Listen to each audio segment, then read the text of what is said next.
di beberapa momen aku tuh capek gitu loh Kang sama sosmed. Fatigue itu kan lelah ya. Jadi lelah ketika kita melakukan hal yang rutin. Aku lebih ngerasa kalau misalnya sehari aja tuh Kang nggak nge-scroll tuh aku ngerasa kayak ketinggalan sesuatu gitu di hidup. Suka nggak suka, sosmed itu kan yang kamu bilang lelah tadi itu sebenarnya kan di pikiran ya. Nah bahayanya lelah di pikiran itu kita merasa istirahat tidur ya, padahal otak kita enggak. Gen Z nih Kang, sering banget kalau misalnya udah males sama sosmed atau capek sama sosmed, itu milih buat deaktif deh. Medsos kan kayak kenal tapi nggak kenal, kayak nggak kenal tapi kenal gitu loh. Jadi, nah itu susah. Karena kadang misalnya deaktif IG, tapi TikTok tetap jalan terus. Nah AI ini adalah sebuah perangkat yang membuat konten baru, yang menimbulkan konteks baru, bahkan persepsi baru. Dan ini kalau ditanya apakah akan berdampak ke masa depan, pasti berdampak.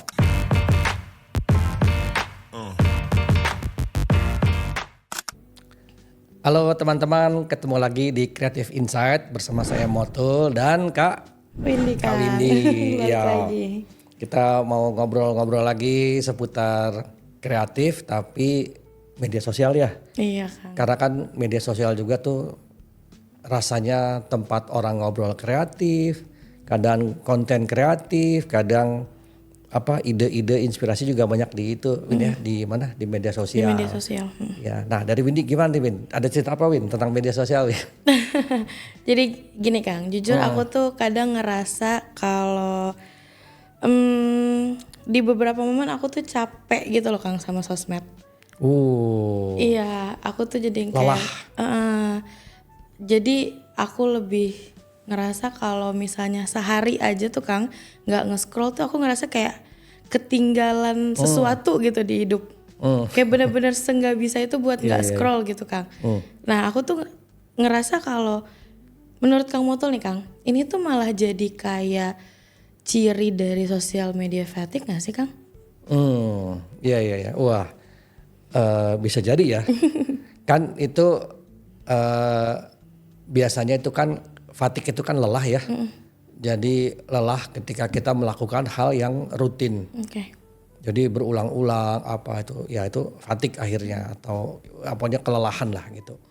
Nah memang itu biasanya di bawah sadar tuh. Itu kan sebetulnya dampak dari FOMO. Iya benar. Jadi ketika kita ngerasa kayak itu yang kamu bilang Win, apa kayak kalau temen tahu masa saya nggak tahu sih, jadi harus tahu, akhirnya ngikutin. Ngobrol, kalau ketika teman ngobrol apa kita nggak nyambung, rasanya kita ketinggalan. Aduh itu kayaknya problem banget, wah apalagi udah ada komen, lo nggak tahu, wah itu rasanya kayak ini. Akhirnya kita jadi kayak terus ngikutin dari yang diobrolin, ngikutin dari yang dibincangkan, lama-lama ngikutin apa yang ada. Kalau nggak diikutin jadi kayak salah gitu kan. Iya Kang. Nah itu memang akhirnya ketika kita nggak sadar terus nah, terjadi tuh yang fatigue kamu bilang. Oke. Nah hanya memang rasanya jarang nih Win ada orang yang sadar bahwa ini adalah fatigue. Oke. Yang ada apa coba? Wah kayaknya gue butuh healing nih. Wah. Oke. Jadi akhirnya fatigue ini, kelelahan ini untuk beberapa orang atau banyak disarankan itu adalah digital detox. Oke. Jadi kamu melakukan detox atau melepas racunnya. Nah itu yang berhubungan dengan digital itu makanya orang kadang suka ke daerah, ke tempat-tempat yang ya pemandangannya bagus. Maksudnya biar inilah healing. Cuman buat anak ini geng kamu nih, ketika terjadi fatigue, mikirnya healing, tapi pas di tempat healing bikin konten juga, jadi jadi malah nggak jadi detox ya Kang. jadi nggak detox. Tapi Kang, Gen Z nih Kang, sering banget kalau misalnya udah males sama sosmed atau capek sama sosmed, itu milih buat deaktif deh, deaktif IG gitu misalnya. Iya Kang, sampai deaktif IG. Wah itu bentuk detox yang bagus sebetulnya ya. Tapi pas kita lagi, sampai deaktif IG sebentar gitu misalnya. Biar teman-teman cari nggak ada gitu. Aku nggak ngerti sih ini karena emang banyak yang ngelakuin terus akhirnya pada milih buat ikut ngelakuin atau karena gimana. Cuma kadang Kang kalau misalnya lagi diaktif atau lagi detox sosmed itu kayak ngerasa penasaran gitu Kang. Aduh lagi ada apa ya? Tetap ada rasa kayak gitu. Tetap ada rasa gue ketinggalan berita apa ya, info apa ya kayak gitu Kang. Jadi akhirnya malah nggak jadi detox. Oh iya. Ya sebetulnya agak canggih juga sih kalau sampai harus deaktif ya. Enggak, karena gini, deaktif itu tuh memang pilihan yang sangat ekstrim lah kalau menurut gua. Biasanya orang melakukan deaktif itu karena entah itu kayak dapat konten atau dapat mention yang overload gitu ya, yang kebanyakan, wah bisa ini nih akhirnya sampai dia deactivate dulu, atau dia berbuat kesalahan atau apa sampai akhirnya dia dibully banyak orang atau dicari banyak orang daripada masalah, dia mending deactivate. Tapi memang ada deactivate yang positif, itu adalah dalam rangka detox tadi. Hanya memang gemes lah. Iya sih. Iya, maksudnya kita yang terbiasa mau deactivate dalam rangka detox, rasanya sih tetap jadi pengen gitu. Iya. Nah itu memang kalau ngomong detox ya, detox itu emang harus ekstrim. Jadi kayak ini Win, tempat meditasi gitu di Bali, itu ada tuh. Kamu kesana datang itu tuh handphone dimatiin terus masukin locker, udah nggak boleh. Oh iya. Dalam 2 malam ya, jadi nggak ada tuh suara handphone, nggak ada. Terus karena kita udah matiin, taruh di locker, jadi nggak ada pikiran mau ngecek WA nggak apa. Jadi emang udah kayak pamit ke teman-teman. Gue sekian hari ini nggak bisa dikontak, nggak bisa ini. Kalaupun iya paling gue bacanya baru 2 hari, 3 hari lagi karena gue lagi melakukan. Jadi emang orang ngomong dan temennya tahu sama tahu. Nah itu beneran detox tapi ya. Kalau itu dalam detox kan penyembuhan istilahnya. Tapi kalau healing mah harusnya detox tuh healing. Tapi karena yang kamu bilang tadi udah bilangnya healing, bilangnya deactivate tapi tetap pengen. Nah itu emang perasaan FOMO itu emang susah. Karena kadang misalnya deaktif IG tapi TikTok tetap jalan terus. Iya, jadi ya atau mungkin karena ini Win, kan ada orang yang pergaulannya lebih banyak di IG, temennya itu yang gue activate aja gitu. Atau orang tua, Facebook misalkan orang tua gue di Facebook suka mention nih, akhirnya menghilang dalam arti deactivate. Jadi fatigue-nya tuh karena di mention sama orang tua misalkan ada juga kayak gitu. Jadi nggak harus, tapi kalau fatigue sama temen, nah dicari tuh medsos yang biasanya jadi tempat hangout kamu apa, deactivate dulu. Tapi yang berhubungan dengan orang tua nggak apa-apa, atau dengan guru gua nggak apa-apa, kan bisa begitu ya. Jadi setahu gua anak sekarang kan dia di clustering itu tuh, ring apa hubungan dengan entah dengan temannya atau ada geng yang paling deketnya, ya gitu. Nah itu mungkin yang deactivate dalam rangka itu kali ya. Gue kayaknya males deh ini apa sama teman-teman kampus karena lalala. Iya. Ada yang deactivate sama dia satu platform itu aja. Tapi setuju gak sih Kang kalau rasa capek main sosmed nih karena kita emang keseringan scroll, sama kalau misalnya kadang Kang beberapa postingan orang-orang tuh kadang bikin kita insecure, misalnya standar sosmed balik lagi Kang. Iya ini jadi suka nggak suka sosmed itu kan yang kamu bilang lelah tadi itu sebenarnya kan di pikiran ya. Nah bahayanya lelah di pikiran itu kita merasa istirahat tidur ya, padahal otak kita enggak. Itu yang sebenarnya bahaya ya, maksudnya yang bikin orang apa tiba-tiba sakit kan karena itu. Dia pikir dia istirahat, dia pikir dia tidur padahal enggak. Nah kalau beda lah kalau sama orang yang kerjanya fisik gitu ya, misalkan kayak petani nyangkul di sawah lah, atau bapak-bapak yang bersihin sampah, kita kan itu fisik semua. Kalau capek istirahat ya Kak? Capek dia istirahat, dan capeknya itu beneran yang kayak dia rebahan sebentar atau lagi break sholat dia tidur di masjid gitu ya. Itu pas bangun tuh ya fisiknya fresh lagi. Ada yang pakai apa minum kopi lah atau apa ya fresh lagi. Nah masalahnya kalau capek di otak itu nggak bisa. Nah yang repot ini ekstrim ya Win ya. Orang kalau udah capek di otak itu biasanya dia akan rileks ketika otaknya dirilekskan. Jatuhnya ke minuman, obat-obatan, Iya sih. rokok. rokok yang ekstrim ya. Memang dalam rangka menenangkan otak. Oh kalau nggak minum nggak bisa tidur. Ya iyalah otaknya kerja terus. Pikirnya malah jadi negatif ya Kang. Itu tadi, itu kan semua gara-gara kan gini ya. Medsos itu yang bekerja itu kebanyakan kan otak. Oke. Kita cuma duduk Win. Bener sih. Ya kan? Kita ngelihat sesuatu tuh bereaksi. Kamu pernah dengar gak istilah brain gym? Oke. Iya kan? Itu apa sih? Cuman ngeliat ini komentarin terus gak cuma dikomentarin. Gue harus debat sama dia. Iya. Ini gak gini nih terus didebat. Makanya akhirnya muncul yang istilah SJW. Iya. Aktivisme ya sosial. Jadi apapun dikomentarin harus didebatin gitu loh. Hal sepele bubur diaduk nggak diaduk aja didiskusikan kan? loh.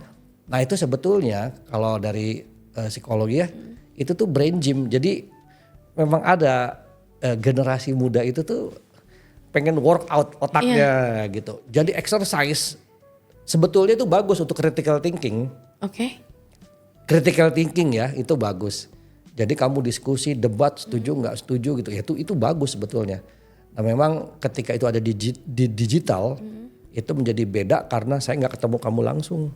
Oke. Akhirnya ketika saya lagi diskusi, saya itu nggak punya yang disebut jadi elemen of ininya gitu loh. Bahwa saya nggak mungkin ngebully kamu tentang pengalaman karena kamu mah lebih muda dari saya gitu. Iya. Okay. Tapi kalau saya di medsos sekarang saya nggak tahu Windy itu siapa gitu, backgroundnya apa. Saya hajar aja. Bagi saya kamu tuh cuman kayak lawan tanding saya main game gitu loh. Nah itu tuh bahaya sebetulnya. Karena emang stranger juga ya Kang. Jadinya stranger. Gak kenal ya. Medsos kan kayak kenal tapi nggak kenal, kayak nggak kenal tapi kenal gitu loh. Jadi, nah itu susah. Jadi balik lagi kalau yang dulu kita suka ngomongin etika, digital ethics itu susah ngukurnya. Kamu misalkan ngobrol sama gua langsung begini, atau kita berdua ngobrol sama ada bapak-bapak gitu ya, ustadz gitu ya. Karena dia lebih tua, dia ustadz, pasti kita kan jaga diri ya. Iya. Gak mungkin kita blak. Kalaupun saya nggak setuju, ya udahlah. Cuman kita ngomong, kayaknya kita nggak nyambung deh, gitu doang. Milih buat ngalah. Ngalah, milih buat udahlah ya gitu ya. Coba kalau di medsos. Iya kan. Karena kita merasa kita lagi brain gym, nah celakanya lagi itu tuh ada banyak penonton, spektator. Iya, yang bisa masuk aja gitu ya kan. Jadi kayak, wah Kak Windy keren. Itu kamu pasti beda tuh rasanya tuh. Oke. Rasanya saya harus terus ngajar terus nih debat sama si bapak ustadz ini. Ih gak nyangka ya Kak Windy hebat gitu cara pandangnya aku setuju. Itu di bawah sadar kamu lagi kayak dikeprokin gitu loh. Nah itu psikologi dan otak kita kan. Segitunya ya kan. Dan itu yang melelahkan. Iya sih. Kan bawah sadar ya, karena kita nggak sadar kita berasa kita lagi ditonton orang. Wah nanti kalau saya udahan atau kalau berhenti debat, ini followersnya akan menganggap saya apa nih? Ada kayak gitu-gitu. Ketika itu selesai kamu tidur bawah sadar kamu mikir tuh, tadi saya ngapain sih gitu-gituan. Nah itu tuh akhirnya lelah. Apa kontradiksi apa? Wah kayaknya nggak perlu. Karena jadi kayak punya tuntutan buat nimpalin terus ya Kang. Betul. Nah itu benar nimpalin tuh. Kamu lagi debat. Tiba-tiba saya nimbrung seolah-olah bela kamu, jebret gitu ya. Ketika saya merasa saya dapat angin, tiba-tiba kok saya banyak yang nge-follow. Itu saya nggak mungkin berhenti, Win. Iya lagi. Ada euforianya sendiri ya kan. Pengennya digas terus. Iya benar-benar setuju. Itu kayak kita dikeprokin, bener dikeprokin.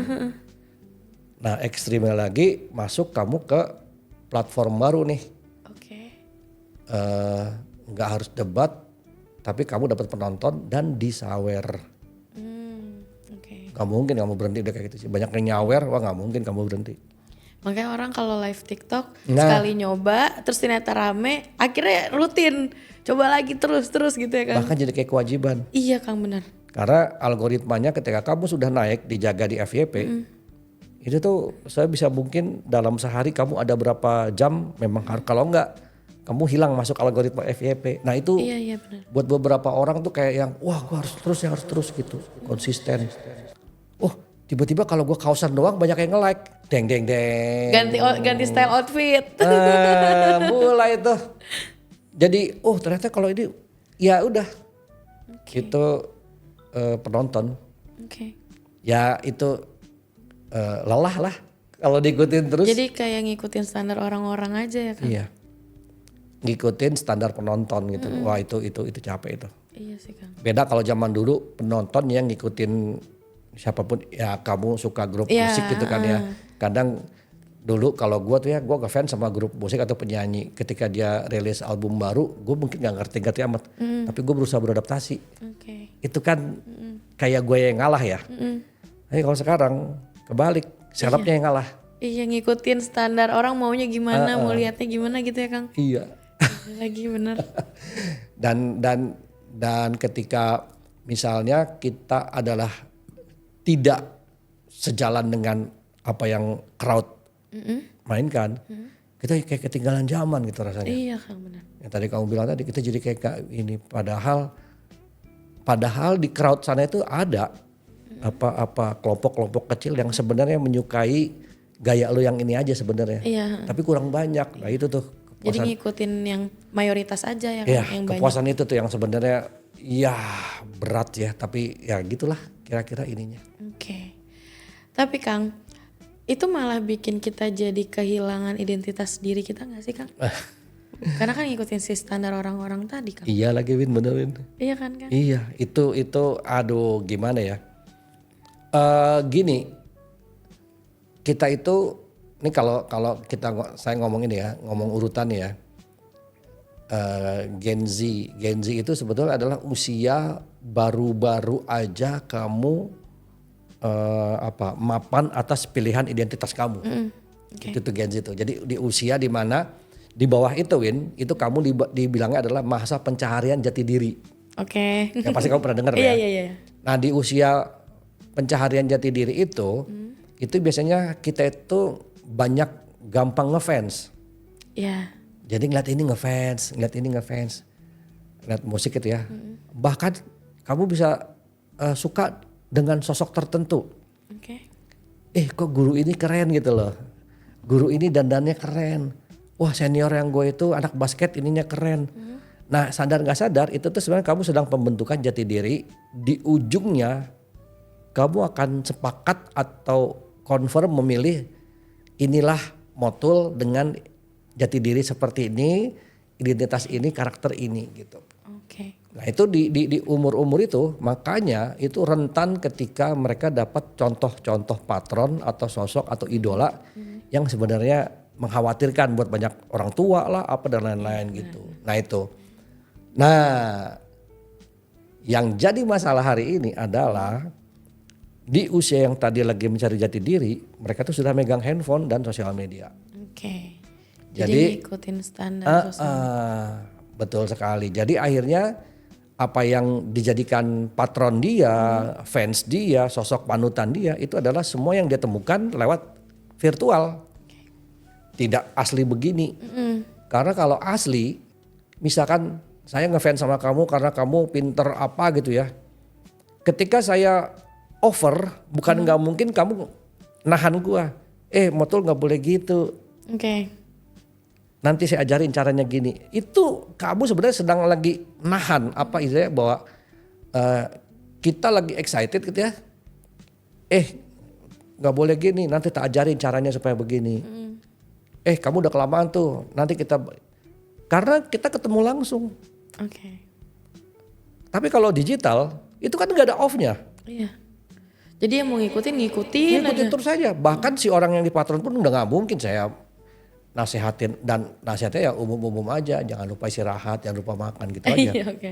Tapi kan tiap orang kan punya kasus per kasus. Nah itu ketika dari usia pencarian jati diri jengkret naik jadi Gen Z tadi udah memutuskan.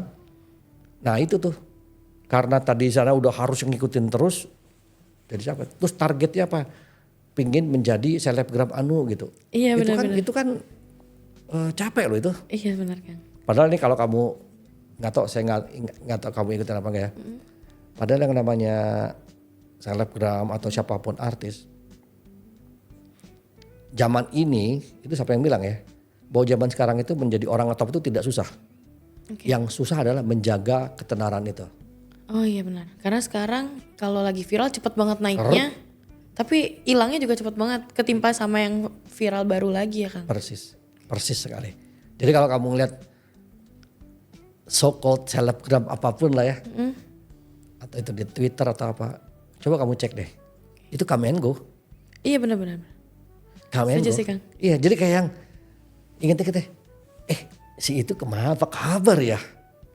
Waduh, itu kalau udah inget-inget gitu ya kayak, ya ampun, terus dia gini aja, terus dia gitu aja gitu. Padahal itu sudah terjadi dari dulu. Kayak artis sinetron, atau musisi, atau mungkin pelawak atau apa. Itu kan mereka mengalami itu. Iya. Hanya dampaknya lama waktu itu. Iya yang lagi terkenal. Itu lama, tiba-tiba nggak terkenal, tiba-tiba ditemukan dililit hutang lah, Iya, ditemukan ada masalah lah, bahkan ada yang bunuh diri lah. Pokoknya masalah gitu loh. Iya benar. Lama karena mediumnya masih TV waktu itu. Hari ini medsos pendek. Benar. Karena yang viral juga setiap harinya tuh cepet banget gantinya Kang. Betul. Misalnya hari ini siapa besok udah ganti. Bener-bener Kang. Dan yang unik lagi adalah di setiap platform itu punya selebnya masing-masing. Bener sih. Iya ada kan? seleb TikTok, ada seleb IG, itu iya. beda tuh orang-orangnya. Betul. Ada orang dari X mau ikutan TikTok nggak rame, akhirnya balik lagi ke X aja. Bener, sama di TikTok juga ngetop nih, mau ke Twitter nggak ini. Jadi memang, nah sekarang kalau kamu FOMO, kamu mau ngikutin yang mana? Bener sih Kang. Apa nggak lu Apa nggak fatigue? pusing gitu ya Kang? Makanya capek kadang. Pasti capek. Pasti capek. Kamu hanya biasa pakai X dan main teks, tiba-tiba kalau nggak punya TikTok ada problem. Padahal TikTok mah harus bikin visual, mesti video, mesti ini. Waduh, problemnya kalau nggak belajar nanti gua udah. Iya benar-benar. Susah. Jadi ya tinggal kalau ditanya terus baiknya gimana? Sejujurnya gua nggak tahu itu. Karena kan padahal sebenarnya sosmed ini dibikin buat hiburan ya Kang. Tapi malah jadi bikin capek. Iya, kan gini, media sosial itu ada kontennya, ada mediumnya sendiri, sama ada ya perilaku kita sebagai penggunanya. Nah yang melelahkan itu sebetulnya perilaku kita ya. Kalau kontennya itu rasanya sih udah banyak yang jagain lah. Iya, karena kalau kita kadang kontennya mulai agak nggak oke atau nggak menyimpang gitu, menyimpang itu cepat banget kena shadow ban. Betul, nah itu betul. Ada yang katakanlah yang ngingetinnya itu ada yang dari platformnya, ada yang dari sesama user. Kak nggak boleh gini dong kak, gitu. Iya, bahkan ada yang dari pemerintah lewat undang-undang UU ITE. Jadi kan ini dilarang. Kamu contoh nih. Kayak konten terlarang itu, dengan kata terlarang atau tidak pas atau tidak ramah anak, itu selalu yang terbesit pertama adalah gambar porno. Oke. Iya kan sering gitu ya. Gambar terlarang porno. Padahal kamu jangan salah, kamu posting orang celaka berdarah-darah itu harusnya nggak boleh deh. Oke. Itu kan kayak apalagi anak kecil. Iya. Aduh. Masa tadi aku ngeliat ini, aku jadi kepikiran. Iya udah tahu begitu kamu posting lagi. Iya. Nah itu tuh sebenarnya kalau beberapa orang yang nggak terbiasa, nggak sengaja ngeliat, tiba-tiba ngebahas sama teman-teman, kalau gua nggak nanti gua disangka ini, gimana nggak capek coba? Iya sih benar Kang. Kamu ngeliat darah aja males gitu ya, tiba-tiba ada kasus pembulian digebukin, lagi rame viral, lu belum nonton? Jadi berani kamu bilang nggak berani? Gitu. Iya. Padahal kamu gue tuh gak berani. Iya cemen lo. Jadi salah itu. Iya benar sih Kang. Atau orang-orang ngomongin terus kita kayak yang mana sih videonya yang kayak gimana sih gitu. Jadi akhirnya ya udah deh lihat gitu. Kayaknya salah tuh kamu ngomong gitu tuh. Lu belum menonton. Wah, itu. Nah itu yang akhirnya ya lelah pasti. Iya sih Kang. Fatigue gitu yang udah kayak gitu. Fatigue. Makanya ada saran dari ya supaya tidak fatigue. Lakukanlah detox itu adalah ternyata ada banyak orang melakukan detox itu dengan caranya masing-masing. Oke. Jadi ya kalau ditanya yang benar seperti apa saya sih nggak tahu ya. Tapi ada yang melakukannya adalah on off. Oke. Ada yang melakukannya adalah pokoknya dia komit apa kalau di handphone tuh sleep time ya. Jadi mengaktifkan pokoknya jam 9 itu saya bikin off atau apa. Jadi ya beda-beda. Jadi kayak reset button gitu ya. Jadi gitu. Nanti ada yang pokoknya saya Sabtu Minggu mau sama keluarga aja, ada yang begitu juga. Ya beda-beda lah. Dan nggak tahu ya, menurut gua sih pilih yang cocok buat kamu sama cocok sama kegiatan kamu sih ya. Oke. Karena kalau gua bilang wah bagusnya gini, ya tiba-tiba kerjanya satpam, kasihan dia lagi bala-balang bengong orang dia. Aduh masa mesti gua sleep time sih orang lagi itu. Tapi ya disesuaikan lah. Tapi gimana kalau misalnya ternyata kita konten creator Kang? Sama. Kalau menurut gue ya, justru gini loh, konten kreator itu secara kita umum aja ya, itu kan profesi sebetulnya. Oke. Sekarang kalau kamu profesi, masa ya kamu gak ada liburnya sih? Benar. Artinya gini, konten kreator itu bahwa kamu bikin konten itu dipersiapkan kalau bisa, ya supaya gak bosan harus dipersiapkan dong ya. Bahkan kamu berstrategi kapan tayangnya. Nah, untuk itu semua akan ada breaknya. Oke. Itu menurut gue yang benar begitu. Kalau memang mau konten kreator ya begitu, diatur sama dia. Kalau enggak dia ngos-ngosan tuh. Tapi kalau yang cuman user biasa, itu tuh yang serabutan. Konten kreator biasanya mah ngecek tuh analitiknya. Oh ternyata gue naiknya cuman Sabtu doang nih. Ya udah hari biasa mah gue ngapain gue gas. Jadi diatur sama dia. Oh ternyata pas hari ini gue ternyata ngedrop ya. Berarti gue bisa istirahat nih. Oh ternyata rame di atas jam sekian. Mendingan gue ini aja. Itu tuh sebenarnya yang benar tuh begitu. Udah diatur aja. Cuman kalau orang biasa mikirnya konten dia tuh. Jangan-jangan jam segini. Jangan-jangan. Wah tuh dihajar. Berarti yang justru yang malah gak bisa ngekontrol itu si usernya ya Kang? Iya. Oke. Kalau konten kreator kan nyebutnya apa gue ya, karena dia sudah apalagi udah profit ya, dia akan ada kebutuhan, gue harus cari ide, gue harus ada break, gue harus ada ini, nah udah mikir gitu, semuanya di planning, bahkan apa, wah gue nggak mungkin ngebahas ini bisa dibully gue, jadi lebih hati-hati. Sebetulnya idealnya kayak gitu, jadilah kalian semua konten kreator yang apa-apa tuh dipikirin tuh loh. Di riset dulu ya kan? Ya riset mah mungkin berat lah. Di kontrol lah. Ini kayaknya gue gak mungkin deh ngomong beginian. Ini kayaknya gitu. Gue kayaknya gak mungkin lah. Bayangin Senin pagi orang lagi pada kerja tiba-tiba gue naikin konten. Buat apa coba? Bener kan? Iya kan? Kayak gitu. Tapi kecuali kamu bikin konten sebenarnya buat exercise. Ada juga kayak gini Win. Jadi karena saya mau exercise, saya bikin konten, orang lihat gak penting. Karena ada tuh yang orang kerjanya apa fitness misalkan. Udah bikin aja. Bikin aja di videoin kan. Ya karena saya olahraganya pagi ya saya bikin pagi, saya naikin. Mau lihat mau enggak mah sebenarnya ini mah motivate gua supaya semangat aja. Ya nggak apa-apa juga kayak gitu. Ngomongin kontrol nih Kang. Kadang Kang kita pengguna sosmed itu suka lost control soal apa yang kita share Kang. Kadang malah jadi oversharing. Banyak banget kan Kang sekarang masalah keluarga di share, masalah hubungan sama pasangan di share. Iya. Itu tuh malah jadi apa ya Kang?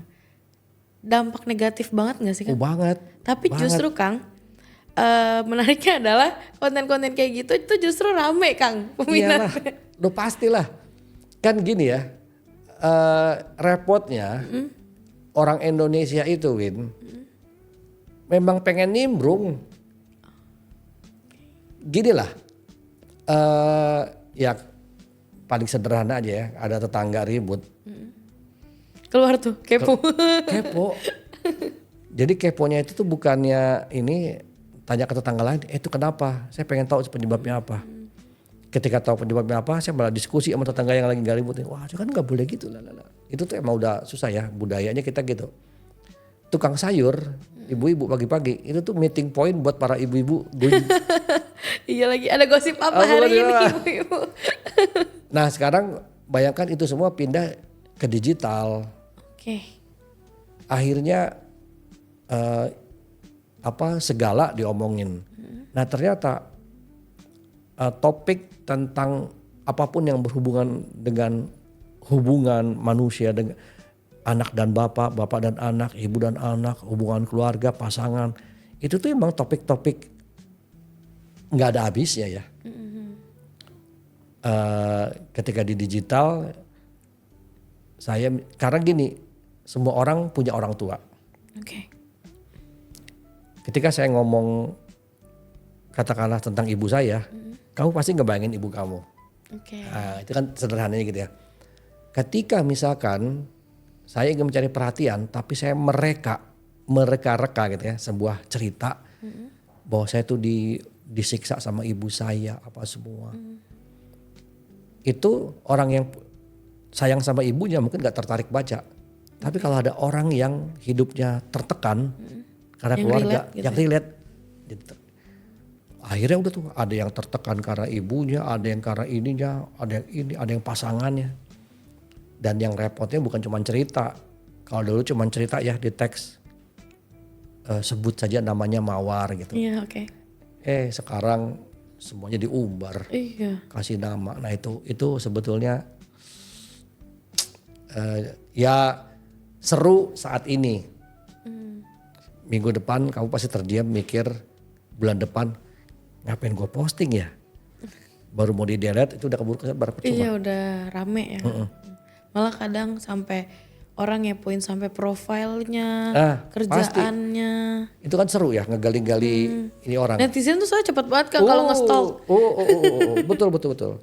Nah itu jadi kalau saya sih ngeliatnya gini, hal-hal yang kayak begitu hati-hati, kita harus bisa kontrol karena sebetulnya gini, mengontrol itu tuh gak tau ya menurut gue ya, ini kalau ngehubungin tentang ini, itu tuh bagian dari cara kita melatih berpikir kreatif. Okay. Jadi kita kan bisa tahu tuh, oh ini jangan, mending ini aja, ini sebaiknya begini. Kita bisa pilih-pilih. Nah itu sampai kita ngomong, kamu pernah gak sih, gak tahu ya kamu seneng gak misalnya kamu lagi ngegambar coret-coret. Itu kalau gak disuruh stop tuh, rasanya gak kelar-kelar tuh, coret aja terus. Okay. Iya kan? Pelukis itu ada masa dia sulit untuk mulai. Sulit juga berhentinya. Ini cukup gak ya? Musisi bikin lagu, tambahin, itu kayak gak kelar-kelar tuh. Nah itu harus ada sadar kita bahwa oke, saya harus stop ini. Cukup sampai di sini. Kalau tidak ya bedanya kalau kamu fatigue tadi. Nah kalau enggak ini karya akan hancur. Wah berantakan. Nah itu jadi mungkin kita bisa mulai latih dari situ. Kalau enggak bisa gawat. Keren banget nih Kang. Ya gitu kali ya. Oke, terakhir nih Kang. Ya. Ngomongin soal masa depan sosial media nih Kang. Menurut Kang Motul ke depannya sosmed ini bakal jadi lebih baik atau justru malah lebih toksik Kang? Wah ini pertanyaan seru nih. Kalau menurut gua Win ya, masalahnya sosial media hari ini itu, jadi gini, sosial media itu adalah tempatnya konten dan konteks. Oke. Nah konten ini kita tahu ya, ada yang konten yang bentuk nge-teks, ada yang foto, ada yang video, musik, lagu dan lain-lain. Itu semua dibuat oleh kita. Okay. Sekarang kalau kamu tanya masa depan seperti apa, kita harus mulai dari sekarang sedang apa, ada yang namanya AI. Oke. Nah AI ini adalah sebuah perangkat yang membuat konten baru, yang menimbulkan konteks baru, bahkan persepsi baru, dan ini kalau ditanya apakah akan berdampak ke masa depan, pasti berdampak. Okay. Sekarang kita lihat ada banyak konten itu yang ini asli atau enggak sih, udah itu buatannya AI gitu. Ada yang dipakai buat sharing ilmu tentang sejarah, betul. Ada yang untuk melengkapi, ini betul. Ada juga yang dipakai mulai enggak nih. Iya. Nah ini baru setahun 2 tahun ya. Ke depan ini nih rasanya harus jadi concern banyak orang bahwa AI ini akan masuk dan nempel ke dalam media sosial itu sendiri. Oke. Jadi itu yang harus hati-hati, nggak bisa nih kalau dengan cara yang asal gampang kita terima, wah itu lebih bahaya tuh. Oke Kang. Takutnya gitu ya. Oke. Mantap. Ya oke, mungkin gitu dulu kali ya. Siap Kak. Kalau nggak ntar malah kita jadi fatigue nih mikirin. Iya, nanti kita yang capek kan. Yang capek nih kalau mikirin ini semua, karena memang kalau gue lihat sih harus banyak orang lah yang mikirin ini. Segitu dulu kali ini ya. Nanti kita kapan kita lanjut dengan obrolan lain. Buat teman-teman juga kalau ada ide bahasan apa yang seru tentang itu medsos atau yang berhubungan dengan kreatifnya, mungkin kita bisa bahas di sini. Tulis di kolom komentar. Siap. Terima kasih Win ya. Nanti kita ngobrol lagi. Buat teman-teman terima kasih yang sudah nonton sampai terakhir.